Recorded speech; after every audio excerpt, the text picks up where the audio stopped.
এক সহকারী বহন করে নিয়ে আসছিলেন সৌম্য সরকারের কিট ব্যাগ। তার কাছে গিয়ে নিজের ব্যাগ নিশ্চিত করে তা নিয়ে মাঠের দিকে এগিয়েছেন সৌম্য। শুরু করেছেন অনুশীলনের প্রস্তুতি।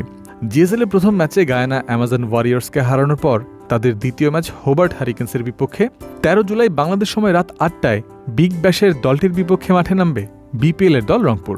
এর ঠিক আধা ঘন্টা আগে পৃথিবীর আরেক প্রান্তে শ্রীলঙ্কার বিপক্ষে টি-20 সিরিজের দ্বিতীয় ম্যাচে খেলতে নামবে বাংলাদেশ দলও, যেখানে সৌম্য থাকলেও থাকতে পারতেন। লঙ্কানদের বিপক্ষে ওয়ানডে সিরিজের দল থেকে সৌম্যকে বাদ দেওয়ার পেছনে প্রধান নির্বাচক বিচরণ করেছিলেন অনেকগুলো যুক্তির সীমানা পর্যন্ত। ইনজুরি, ম্যাচ খেলতে না পারা, সৌম্যকে আবারও দলে নিয়ে ঝুঁকি নিতে না চাওয়া, ম্যাচ খেলে নিজেকে উজ্জীবিত করতে না পারা, এমন নানা দিক উঠে এসেছিল গাজী আশরাফ হোসেনের কথায়। শেষ পর্যন্ত তিনি বলেছিলেন, তানজিদ তামিম, পারভেজ ইমন বা নাইম শেখের মতো ইন্টেন্সিটিতে ব্যাট করেন না সৌম্য। আধুনিক ক্রিকেটের দাবির সাথে খাপ খাওয়াতে পারলেই আবারও বিবেচনায় আসবেন এই ক্রিকেটার। নিশ্চিন্তে খান স্বাস্থ্যকর অল টাইম পান, all time healthy life.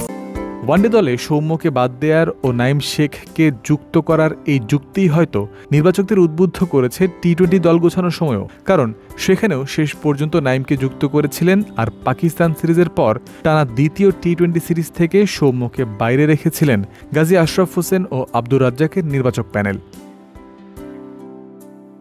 Soumya সরকার এখন জিএসএল খেলছেন, কোনো ইনজুরি সমস্যাও আর নেই তার মধ্যে। পরবর্তী সিরিজ থেকেই কি তাহলে নির্বাচকদের বিবেচনায় তিনি আসবেন? সেরকম বলা কঠিন, কেননা শ্রীলঙ্কা সিরিজের স্কোয়াড ঘোষণার সময়ও চোট মুক্ত ও ম্যাচ ফিট অবস্থায় ছিলেন তিনি। তবে আপাতত জাতীয় দলের স্কোয়াড গঠনের ক্ষেত্রে তিনি ফার্স্ট চয়েস নন। ১৫-১৬ জনের স্কোয়াডে নিজের নাম প্রবেশ করানোর দাবি তুলতে হলে সৌম্যকে প্রথমে যেটা করতে হবে তা হলো ভালো খেলা। ব্যাটে বলে যেখানেই হোক নজর কাড়া পারফরমেন্স করা তার বাঞ্ছনীয়। আরও একটা বিষয় তার করতে হবে, কি করতে হবে সেই বার্তা তিনি পেয়ে গেছেন অনেক আগেই।